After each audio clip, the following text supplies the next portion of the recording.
Mohon dijelaskan hadis berikut yang artinya para malaikat saling berbicara di atas awan dan awan-awan yang gelap tentang berbagai urusan yang akan terjadi di bumi. Lalu didengar oleh setan-setan. Kemudian setan-setan itu membisikkannya pada telinga para dukun sebagaimana botol ditiup. Lalu setan-setan itu menambah urusan yang didengarnya itu dengan 100 kedustaan. Hadis riwayat Bukhari nomor 3288.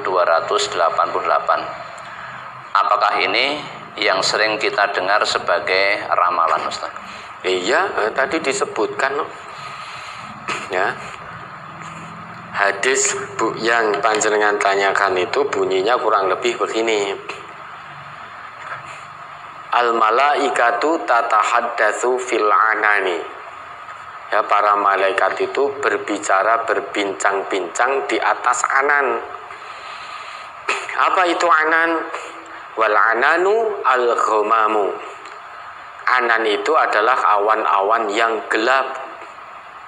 Apa yang dibicarakan oleh para malaikat di atas anan itu? Bil amri yakunu fil ardi.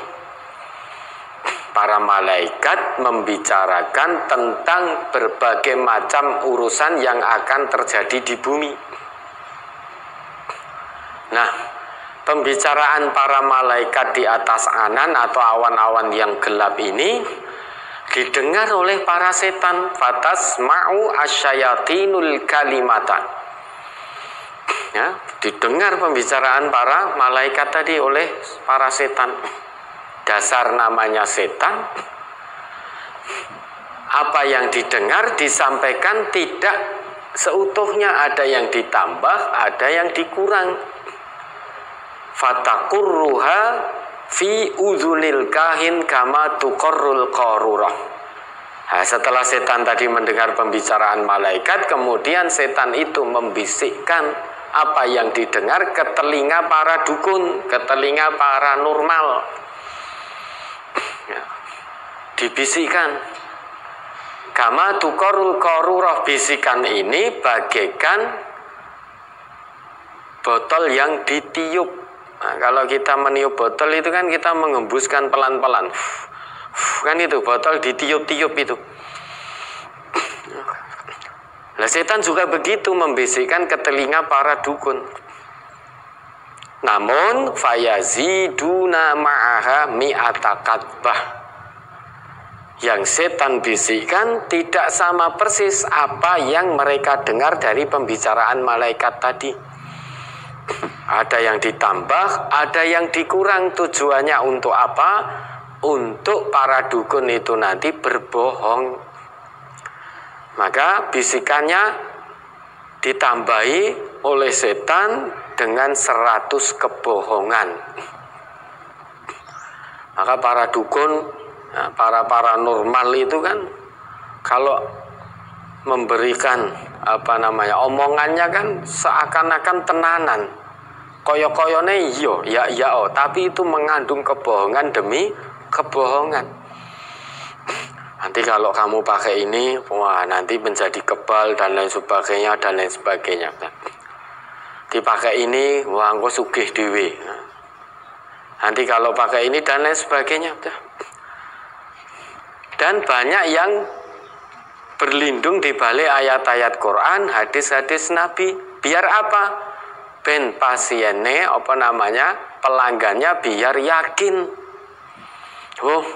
Wong ini tadi yang dibaca ayat-ayat Quran, yang dibaca hadis-hadis Nabi. Biar yakin.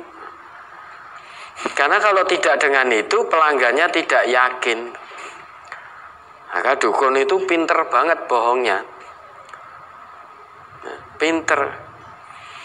Ya karena setan itu membisikkan ke telinganya, bukan berarti lantas telinganya dibisiki oleh setan itu enggak, artinya hatinya itu tergerak untuk berbohong. Ya. Karena kalau tidak bohong enggak ada pelanggannya. Yang boleh itu dukun bayi kan gitu. Nah, mau melahirkan ke dukun bayi itu boleh. dukun bayi dibantu kelahirannya. Tapi dukun-dukun yang lain menentukan weton, tanggal lahir ini itu dan lain sebagainya, lah itu tidak dibenarkan dalam Islam. Sakit, oh ke fulan, wah neng dukun, nanti dijumpa jampi akhirnya wah sembuh, engko neng kono sembuh dan lain sebagainya. Bahkan ada yang sekarang ini yang lagi ya, viral itu kayak perang, nggak iso ngobrol karo pasien yang dikatakan oleh dukunnya tadi kemasukan setan, iso ngobrol karo setan nih. Oh namamu siapa? Kamu dari mana? Terus setannya tadi yang masuk ke tubuh seseorang, wah aku ya tingkah lakune seolah-olah seperti kerasukan begitu, mencakar-cakar dan lain sebagainya. Wah akhirnya ini ditiup, itu sembuh. Nah itu penuh dengan kebohongan. Maka orang yang beriman jangan datang ke dukun.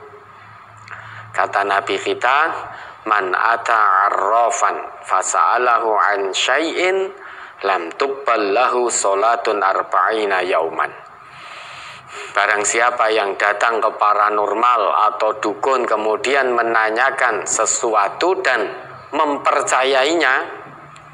menanyakan kemudian mempercayai apa yang dikatakan oleh dukun tadi atau arrafan tadi, paranormal tadi, maka lam tuqbal lahu salatun arba'ina yauman. Salatnya tidak akan diterima 40 malam. Rugi kita. Maka jangan datang ke dukun. Orang yang beriman jangan datang ke dukun. Datang ke dukun dalam arti untuk menanyakan sesuatu kemudian mempercayainya. Kalau itu dilakukan, rugi sholat kita 40 hari 40 malam tidak diterima. Nah hadis itu maksudnya begitu. Malaikat berbicara di atas anan, kemudian pembicaraannya didengar oleh para dukun, kemudian dihembus-hembuskan oleh setan ini di telinga dukun untuk berbohong. Ya, dukun itu kan penuh dengan kebohongan, maka jangan dipercaya. Ya, ada lagi.